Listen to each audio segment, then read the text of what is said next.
दोस्तों आज हम कारक पे चर्चा करेंगे। ये एग्ज़ाम में बार बार पूछा जाता है कि निम्नलिखित में कौन सा कारक होगा। ठीक है, तो इस चैप्टर को बहुत ही ध्यान से सुने और देखें। हो सके तो इसका स्क्रीनशॉट ले लें मोबाइल में अगर आप देख रहे हैं वीडियो, या फिर इसको नोट भी कर सकते हैं। तो इससे पहले जानकारी देना चाहूँगा, ये सब्सक्राइब का आइकॉन दिख रहा है, इस पर प्रेस कर दें ताकि चैनल सब्सक्राइब हो जाए। और आपको जो है इससे फ़ायदा ये होता है कि आपको मेरे सारे नोटिफिकेशन मिलते रहेंगे कि मैंने अगला वीडियो कौन सा अपलोड किया है। ठीक है, तो सब्सक्राइब करें चैनल को, लाइक करें वीडियो को और इसको व्हाट्सएप और फेसबुक पे शेयर करके हर व्यक्ति तक पहुंचाएं जो हिंदी व्याकरण जिसको हिंदी व्याकरण की ज़रूरत है। ठीक है, धन्यवाद। तो हम बात करते हैं कारक की। तो संज्ञा या सर्वनाम के जिस रूप से उसका संबंध वाक्य के किसी दूसरे शब्द के साथ जाना जाए उसे कारक कहते हैं। ठीक है, तो क्रिया के साथ संज्ञा का सीधा संबंध ही जो है वो कारक कहलाता है। अब हम कारक को जानने के पहले थोड़ा सा विभक्ति पे चर्चा करेंगे। ठीक है, तो विभक्तियाँ क्या होती हैं? कारक को प्रकट करने के लिए संज्ञा और सर्वनाम के साथ जो चिन्ह लगाए जाते हैं उन्हें विभक्तियाँ कहते हैं। ठीक है, जैसे कि हम देखते हैं जो ये कारक हैं, ठीक है, तो इनके जो है 8 भेद होते हैं। ठीक है, तो जैसे कि कर्ता, कर्म, करण, संप्रदान, अपादान, संबंध, अधिकरण, संबोधन। ठीक है, तो जो कर्ता कारक है इसके साथ ने विभक्ति आती है। ठीक है, तो कर्ता कारक की जो पहचान होती है ने विभक्ति होती है। कर्म कारक की पहचान जो होती है को विभक्ति होती है। और करण कारक की पहचान जो होती है से के द्वारा। ठीक है, और संप्रदान कारक की जो है पहचान होती है को या के लिए विभक्ति। ठीक है, और अपादान कारक की जो पहचान होती है वो से विभक्ति होती है। और संबंध कारक की जो है पहचान होती है का, की, के, रा, री, रे, ना, नी, ने। ठीक है, ये संबंध कारक की जो है पहचान होती है। और अधिकरण कारक, ये बार बार एग्जाम में पूछता है अधिकरण कारक के बारे में। तो अधिकरण कारक की पहचान जो होती है वो में या पर विभक्ति होती है। ठीक है, और संबोधन कारक की विशेषता क्या होती है, पहचान क्या होती है? हे, अरे। ठीक है, तो संबंध कारक की पहचान जो होती है हे, अरे होती है विभक्ति। हम अब पहले कारक पर चर्चा करेंगे, कर्ता कारक। तो संज्ञा या सर्वनाम के जिस रूप से क्रिया के करने का बोध हो उसे कर्ता कारक कहते हैं। ठीक है, इसका इसका जो विभक्ति होता है ने, कभी कर्ता के साथ लगता है कभी नहीं लगता है। ठीक है, कोई ज़रूरी नहीं है कि जो है कर्ता के साथ जो है ने आए या ना आए। ठीक है, आ भी सकता है नहीं भी आ सकता है। जैसे कि उदाहरण देखते हैं हम, राम ने पुस्तक पढ़ी, तो यहाँ राम के साथ ने आया है। ठीक है, तो राम क्या है? कर्ता, इसके साथ ने विभक्ति आई है। मोहन खेलता है, यहाँ ने विभक्ति नहीं आई है। पक्षी उड़ता है, यहाँ भी जो है ने विभक्ति नहीं आई है। ठीक है, तो इन वाक्यों में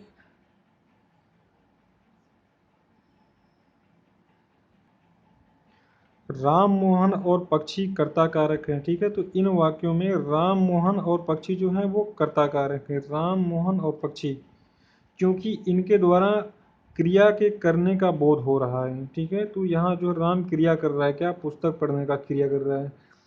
और मोहन जो है वो खेलने की क्रिया कर रहा है। पक्षी जो है उड़ने की क्रिया कर रहा है। ठीक है, अगला है कर्म कारक। तो संज्ञा या सर्वनाम के जिस रूप पर क्रिया का प्रभाव या फल पड़े उसे कर्म कारक कहते हैं। ठीक है, तो कर्म कारक के साथ को विभक्ति आती है। ठीक है, तो कर्म कारक के साथ एग्जाम में पूछेगा कौन सी विभक्ति आती है, तो आप उत्तर देंगे को विभक्ति। तथा कभी कभी को विभक्ति का लोप भी हो जाता है। ठीक है, तो कोई ज़रूरी नहीं है कि को विभक्ति आए कर्म कारक के बाद। ठीक है, तो कभी कभी आती, कभी कभी नहीं। उदाहरण हम देखते हैं, जैसे उसने श्याम को पढ़ाया, यहाँ जो है श्याम जो है इसके बाद को विभक्ति आया। राहुल ने चोर को पकड़ा, लड़की ने लड़के को देखा, राम पुस्तक पढ़ रहा है। तो यहाँ नोट, यहाँ पे जो है कहना और पूछना के साथ से का प्रयोग होता है। ठीक है, जैसे राम ने रहीम से कहा, मोहन ने श्याम से पूछा। यहाँ से के स्थान पर को का प्रयोग अनुचित है, ठीक है। तो यहाँ अगर जो है से है, इसके जगह पे अगर हम को लगाते हैं तो ये अनुचित माना जाएगा, ठीक है। तो राम ने रहीम को कहा तो ये गलत लगेगा, तो राम ने रहीम से कहा, ये सही वर्ड होगा। मोहन ने श्याम को कहा तो को गलत हो जाएगा, इसलिए यहाँ से लगाएंगे हमेशा, ठीक है। तो कहना और पूछना के साथ जो हमेशा से का प्रयोग करेंगे, ठीक है। तीसरा है करण कारक। जिस साधन से अथवा जिसके द्वारा क्रिया पूरी की जाती है उस संज्ञा को करण कारक कहते हैं। इसकी मुख्य पहचान से अथवा द्वारा विभक्ति है, ठीक है। तो जो करण कारक है इसकी मुख्य पहचान क्या है, से या द्वारा, ठीक है। तो करण कारक की जो मुख्य पहचान है से या द्वारा, ठीक है। जैसे श्याम गेंद से खेलता है, ठीक है। आदमी चोर को लाठी द्वारा मारता है। यहाँ गेंद से और लाठी द्वारा करण कारक है, ठीक है। अब बात करते हैं संप्रदान कारक की, ठीक है। तो जिसके लिए क्रिया की जाती है उसे संप्रदान कारक कहते हैं। इसमें कर्म कारक को भी प्रयुक्त होता है, ठीक है। और जिसमें जो कर्म कारक हमने पढ़ा अभी, ठीक है, उसमें को आता है, ठीक है। तो इसमें लेकिन उसका अर्थ दूसरा होता है। तो इसमें कर्म कारक को भी प्रयुक्त होता है, किंतु इसका अर्थ के लिए होता है, ठीक है। उदाहरण देखते हैं। कमल मोहन के लिए गेंद लाता है। हम पढ़ने के लिए स्कूल जाते हैं। माँ बच्चे को मिठाई देती है। उपरोक्त वाक्यों में मोहन के लिए, पढ़ने के लिए और बच्चों को संप्रदान कारक है। अब बात करते हैं अपादान कारक की। तो अपादान का अर्थ है अलग होना। जिस संज्ञा अथवा सर्वनाम से किसी वस्तु का अलग होना ज्ञात हो उसे अपादान कारक कहते हैं।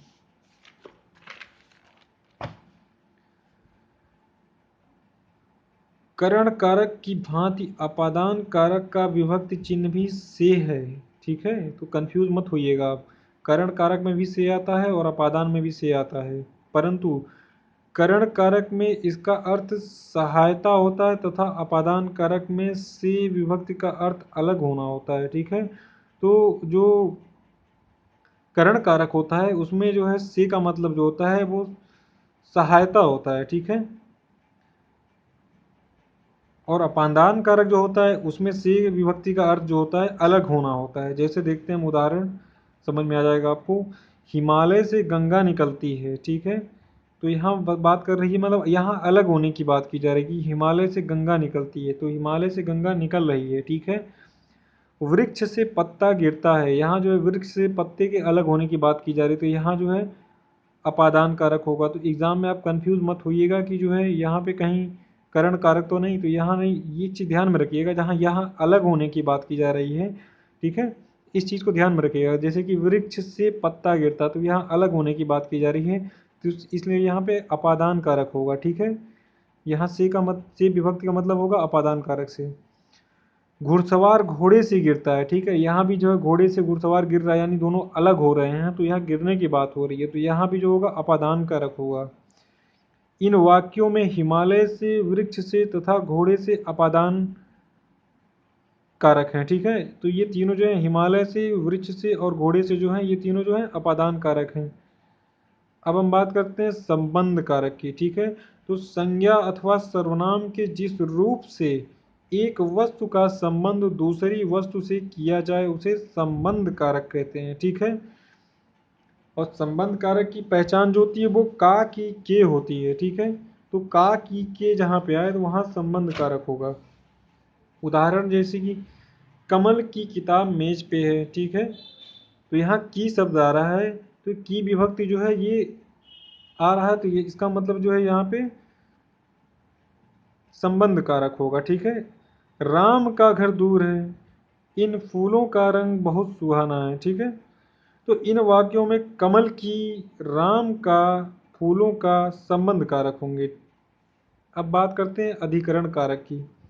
तो संज्ञा के जिस रूप से क्रिया के आधार का बोध होता है उसे अधिकरण कारक कहते हैं। इसकी पहचान में या पर विभक्ति होती है, ठीक है। तो जहाँ में और पर विभक्ति आए वहाँ अधिकरण कारक होगा। उदाहरण देखते हैं, माँ घर पर है, तो यहाँ जो है पर विभक्ति आ रही है, ठीक है। तो जो घर पर है ये जो है अधिकरण कारक होगा। घोंसले में, यहाँ भी जो है देखिए में या पर में से एक आए, तो यहाँ में आ रहा है, तो घोंसले में जो है वो अधिकरण कारक हो। तो घोंसले में चिड़िया है, सड़क पर गाड़ी खड़ी है, अब देखिए पर आ रहा है यहाँ पे, तो सड़क पर जो है वो अधिकरण कारक हो जाएगा। यहाँ घर पर, घोंसले में और सड़क पर अधिकरण कारक होंगे।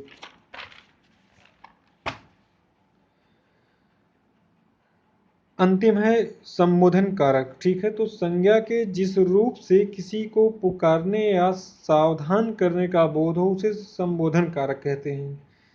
इसकी पहचान हे अरे विभक्ति से की जाती है। उदाहरण क्या होंगे इसके, हे प्रभु मुझे सद्बुद्धि दो, ठीक है। अरे लड़के, यहाँ मत देखो, तो यहाँ पे हे या अरे आ रहा है, ठीक है। ये दोनों विभक्ति जो है संबोधन कारक की पहचान है। तो जहाँ भी हे और अरे विभक्ति आएगी, जैसे हे प्रभु, अरे लड़के, हे स्वामी, तो ये सब जो है संबोधन कारक के जो है उदाहरण हो जाएंगे, ठीक है। तो संबोधन कारक की पहचान क्या है, हे अरे, ठीक है। तो ये वीडियो यहीं समाप्त होता है। तो फिर मैं एक बार बताना चाहूँगा, चैनल को सब्सक्राइब कर लें ताकि आप ये भी वीडियो मिस ना कर पाएँ, आपको ढूंढना न पड़े कि चैनल कहाँ गया, ठीक है। तो सब्सक्राइब किए रहेंगे तो आपको पता रहेगा कि इसी चैनल पे मुझे ये चीज़ मिलेगी। वैसे एक नाम से कई सारे चैनल्स होते हैं यूट्यूब पे, तो आपको दिक्कत हो जाएगी ढूंढने में। तो वीडियो को लाइक करें, इसको व्हाट्सएप और फेसबुक पर शेयर करके पहुँचाएँ उन लोगों तक जिनको इस वीडियो की ज़रूरत है। चैनल का नाम है एग्ज़ाम गुरु, ठीक है। ओके, धन्यवाद दोस्तों।